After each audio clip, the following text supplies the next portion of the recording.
ओम शांति। राजयोगी भ्राता ब्रजमोहन भाई जी, जिनका जन्म 7 जनवरी 1934 को हुआ था, उन्होंने नवंबर 2025 को 10:25 पर अपने भौतिक देह का त्याग कर अव्यक्त वतनवासी बन गए। बाबा ने भाई जी को अनेक विशेषताओं से भरकर विशेष बनाया, अनेक वरदान देकर वरदानी मूर्त बनाया।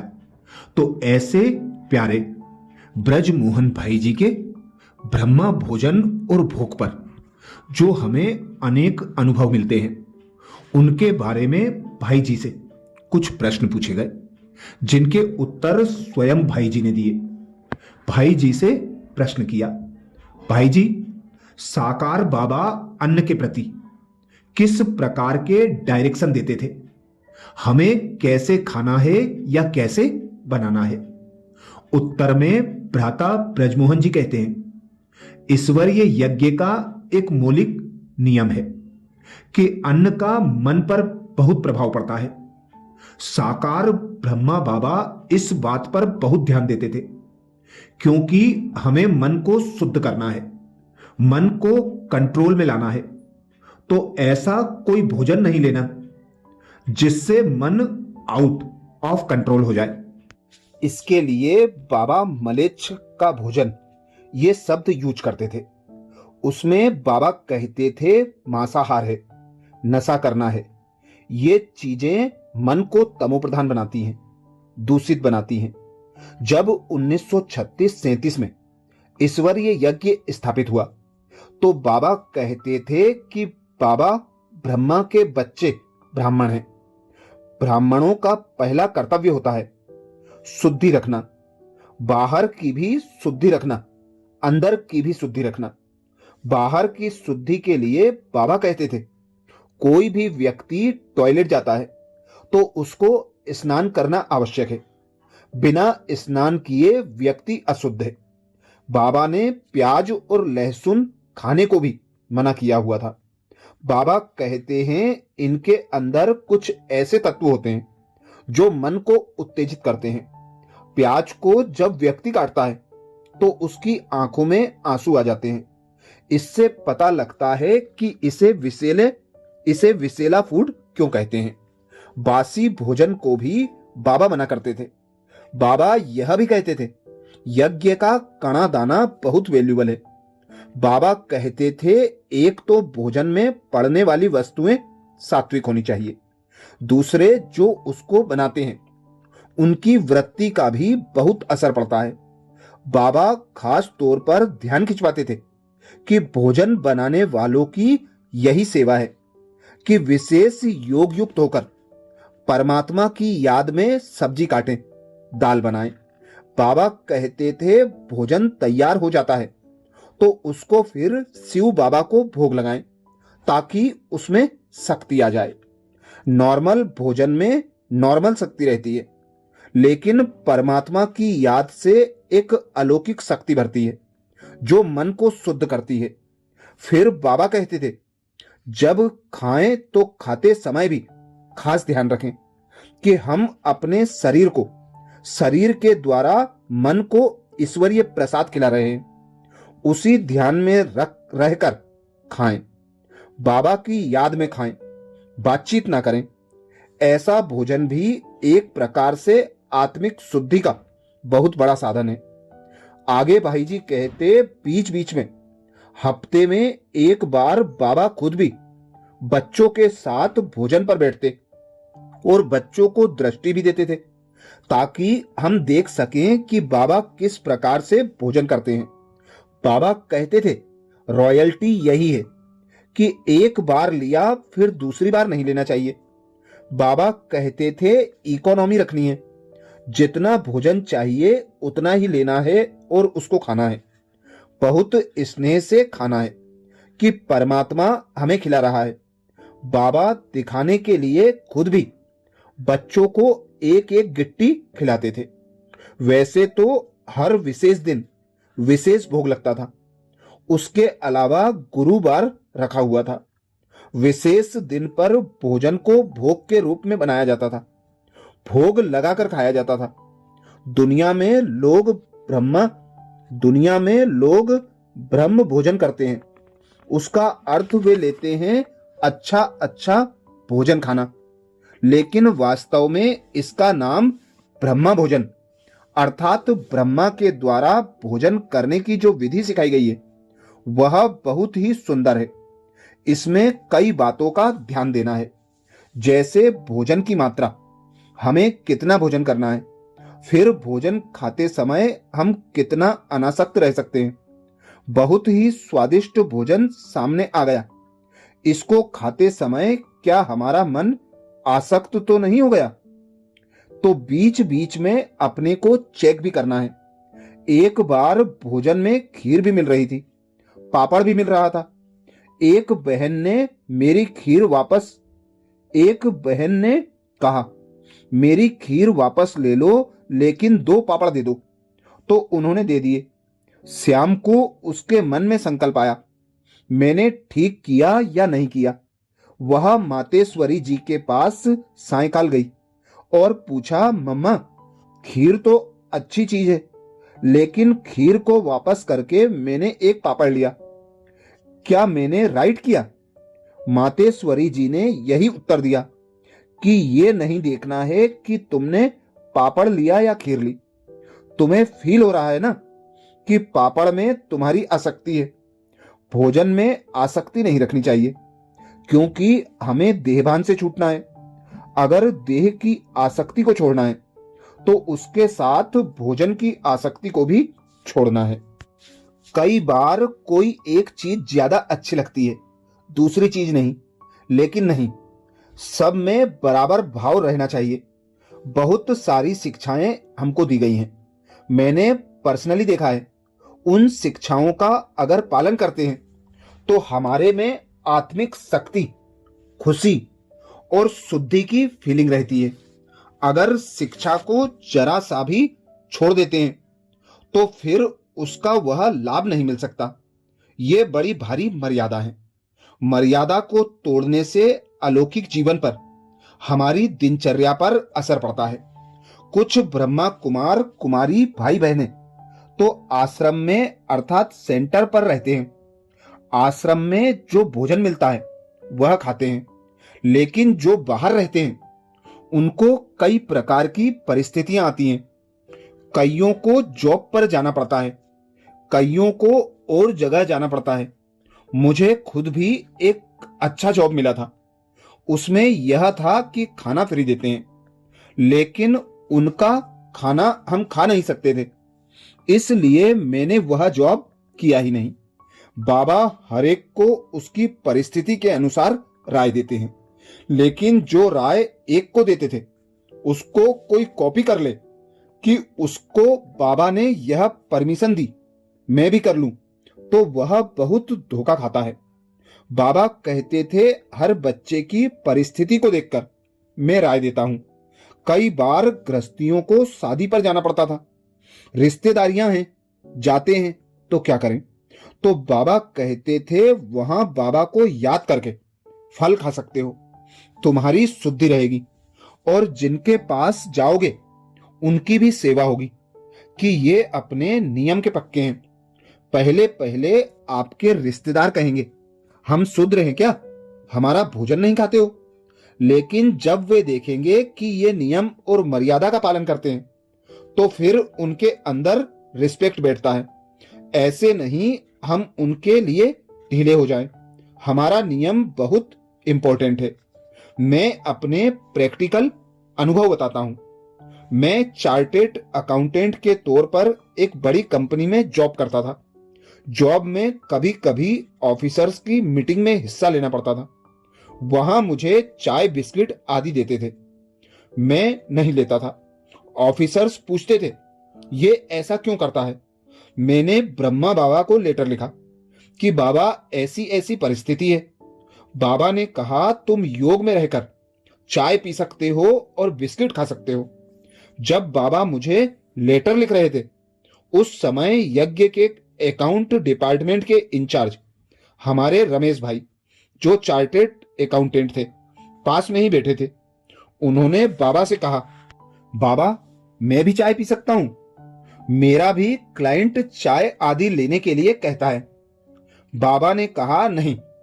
उसने पूछा, मैं भी चार्टेड अकाउंटेंट हूं और वह भी, आप उसको लिख रहे हो, पी सकते हो।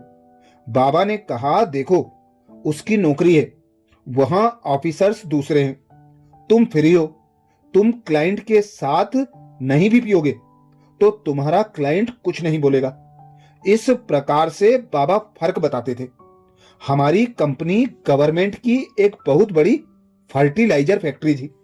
वहां फर्स्ट टाइम हड़ताल हो गई। हड़ताल में गवर्नमेंट ने कहा कंपनी को ऑफिसर चलाएंगे।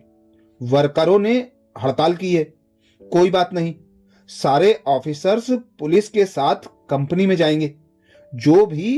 जो कुछ संभाल सकता है वह संभालेगा। कोई ऑफिसर्स ट्रांसपोर्ट संभालेगा, कोई टेलीफोन, जो कुछ संभाल सकता है। सभी ऑफिसर्स को एक जगह बुलाया गया, पुलिस बुलाई गई। हमारा जो टॉप जनरल मैनेजर था उसने सबको ट्रक में भेजना शुरू किया। मुझे भी बुलाया जाना था।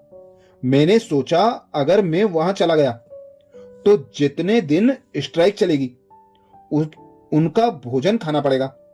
मैंने सोच लिया कि मेरी टर्न आएगी तो मैं रिजाइन कर दूंगा। मैं फाइनेंस डिपार्टमेंट में था। जब मेरी बारी आई तो जनरल मैनेजर ने कहा फाइनेंस का एक व्यक्ति बाहर रहना चाहिए। इस प्रकार मुझे बाहर रख लिया गया। 18 दिन वह स्ट्राइक चली। 18 दिन सारे ऑफिसर्स फैक्ट्री के अंदर थे। मैं बाहर अपने फाइनेंस डिपार्टमेंट में था। तब मैंने देखा कि ईश्वरीय नियम का पालन करने से कितना फायदा होता है। जो इस नियम का पालन करेगा उसके अंदर की शक्ति बढ़ेगी, उसकी आत्मा शुद्ध होगी, अर्थात आत्म शुद्धि होगी। अगला प्रश्न भाई जी से। भाई जी, बहुत सारी आत्माएं जो चोला बदल लेती हैं उनके लिए भोग लगाते हैं, इसके पीछे क्या रहस्य है? उत्तर में भाई जी कहते, कोई भी आत्मा जो लौकिक में आपकी रिश्तेदार या किसी भी प्रकार से संबंधी थी या मित्र थी या सेंटर में रहती थी, तो जब भी वह शरीर छोड़कर चली जाती है तो आपको उसकी स्मृति आती है, क्योंकि आप उसके साथ रहे हुए हैं। उसकी स्मृति को आने से बंद तो करना है। दुनिया में कई लोग गई हुई आत्माओं के नाम पर दान करते हैं, पुण्य करते हैं, किसी के नाम से हॉस्पिटल में कमरा बनवा देते हैं। बाबा ने कहा हुआ है कि कोई भी आत्मा चली जाए तो आप उससे डायरेक्ट कनेक्शन नहीं कर सकते, हो भी नहीं सकता। अगर आपको उसको कुछ पहुंचाना है, वाइब्रेशंस पहुंचाने हैं, शांति पहुंचानी है, संतोष पहुंचाना है, तो केवल शिव बाबा के द्वारा कर सकते हैं। जैसे इंटरनेशनल फोन होता है, उसके नंबर लगाने से आप सारे विश्व में बात कर सकते हो। बाबा ने कहा यह एक विधि है। जो लोग इस तरह से जाते हैं उनके लिए बाबा को भोग लगाते हैं। इससे लगाने वाले की भी आत्मिक शुद्धि होती है। जिस आत्मा के निमित्त लगाते हैं उसको भी इसका प्रकंपन पहुंचता है। यह इसका रहस्य है। अगला प्रश्न भाई जी से, क्या वह आत्मा भोजन स्वीकार करती है? उत्तर में भाई जी कहते, आत्मा भासना लेती है, भोजन तो शरीर खाता है। वह आत्मा तो शरीर रहित है, इसलिए भासना ले सकती है। हम बाबा को भोग लगाते हैं तो क्या बाबा भोजन खाता है? भासना लेता है तो भासना पहुंचती है। अगला प्रश्न भाई जी से, भाई जी, बाबा सिखाते हैं जब हम भोजन करते हैं तो रॉयल तरीके से भोजन करना चाहिए। ब्रह्म रूप से क्या क्या चीजें हैं जिनका ध्यान रखना है? बचपन में हमको कई बार बोलते थे कि पूरा हाथ गंदा नहीं होना चाहिए। उत्तर में भाई जी बताते, ये तो बाहर की चीजें हैं, दुनियावी चीजें हैं। दुनिया में आध्यात्मिकता तो है ही नहीं। उन्होंने बाहर के नियम बना दिए हैं। दुनियावी रॉयल व्यक्ति कटोरी से पूरी दाल खाली नहीं करेगा, थोड़ी छोड़ेगा। अगर पीने की चीज है तो पूरा गिलास नहीं पिएगा, धीरे धीरे पिएगा, मुंह बंद करके पिएगा। आज समाज में इसी को रॉयल्टी समझा जाता है। वास्तविकता यह है कि रॉयल्टी संस्कार की होती है। भोजन के समय कोई धैर्य से भोजन का इंतजार करता है और किसी को इच्छा अर्थात अधैर्य हो जाती है कि कब मुझे भोजन मिलेगा। अब मान लो सब भाई बहनें इकट्ठा बैठे हैं, ब्रह्मा भोजन सर्व हो रहा है। कई शांति से अपनी स्थिति में रहते हैं। कईयों के मन में आता है कब सर्व होगा। अपनी स्थिति में रहना, इसको रॉयल्टी कहा जाता है।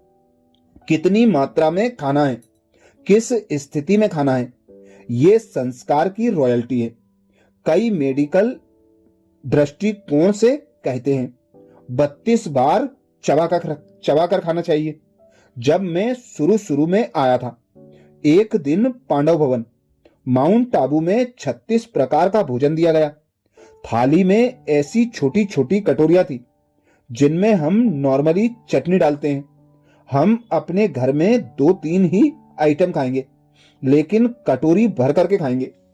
मेरे को लगा इतनी छोटी कटोरियां, ये क्या भोजन है? मैं तो जल्दी से खा जाऊंगा। लेकिन जब खाना शुरू किया, एक तो इतनी वैरायटी देखकर मन भर गया, फिर 5-6 कटोरियां खाकर ही पेट भर गया। तब मैंने रॉयल्टी सीखी। एक है कटोरी को उठाकर पीना और एक है कि थाली में रखी से धीरे धीरे खाना। ये रॉयल्टी है। धीरे धीरे बाबा हमें स्वाभाविक तरीके से रॉयल्टी सिखा देता है। बाबा ने कहा हुआ है, सिंपल भोजन खाओ, बहुत नीचा नहीं खाओ, बहुत ऊंचा भी नहीं खाओ, मीडियम रहो हर बात में। यही रॉयल्टी है। किसी भोजन को छोड़ देना, किसी को ज्यादा खा लेना रॉयल्टी नहीं है। यज्ञ में शुरू से ही मुझे बहुत ज्यादा स्नेह मिला। सारी दादियों में मशहूर था कि ब्रजमोहन भाई को डबल टोली देनी है। मुझे डबल देते थे, मैं बड़ा खुश रहता था। डबल टोली मिलती थी। फिर मैंने देखा मुझे डबल मिलती है, लेकिन औरों को तो नहीं मिलती। एक बार प्रकाशमणि दादी जी को विदेश जाना था। माउंट आबू में शांति स्तंभ पर भाई बहन बैठे थे। दादी जी को विदाई लेनी थी और टोली देनी थी। मैं ऑफिसर था, सूट बूट पहना था। मैं भी आया।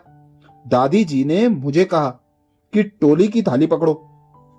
पहले पहले तो मुझे अंदर ही संकल्प आया कि ये थाली क्या पकड़ने की है, ऐसे ही दूसरा कोई पकड़ ले, मैं तो ऑफिसर हूं। उसी समय मुझे बहुत जोर का झटका आया, जैसे किसी को बिजली का करंट लगता है। मैंने चुपचाप थाली पकड़ ली और दादी जी एक एक को मिलती रही, दृष्टि देती रही, मेरे से लेकर टोली देती रही। उस समय ज्यादा भाई बहन नहीं होते थे, 60-70 होंगे। जब टोली देना पूरा हो गया तो दादी जी ने मुझे कहा 2 टोली लेने के लिए। मैंने कहा नहीं दादी, एक ही दे दो। मेरा मन सचमुच टोली से भर गया है। मैंने देखा देने से मन आपे ही भर जाता है। तब मैंने समझा ये दादियां टोली क्यों नहीं खाती हैं, क्योंकि देने से उनका मन भर जाता है। फल वाला फल क्यों नहीं खाता, उसका मन भर जाता है। मन भरता है सेवा से, डबल टोली लेने से नहीं। तब से लेकर मैंने डबल टोली कभी नहीं ली। मुझे संतुष्टता का अनुभव हुआ। आप देखेंगे जो भंडारे में सेवा करते हैं वे सबसे बाद में खाते हैं। क्यों खाते हैं? देने से उनके अंदर संतोष आ जाता है। देवता लोग जो हैं उनको जितना मर्जी दे दो, उनका मन भरा ही रहता है। वास्तव में शरीर को ज्यादा भोजन की आवश्यकता नहीं होती। सतयुग में अथाह है, इसलिए वहां हवच नहीं है। यहां नहीं है, इसलिए हवच है। अच्छा, ऐसे ही और अनेक भ्राता ब्रजमोहन भाई जी की शिक्षाओं का मनन करने के लिए बाबा के चैनल को सब्सक्राइब करें। वीडियो को सभी भाई बहनों को शेयर करने की सेवा जरूर करें। ओम शांति।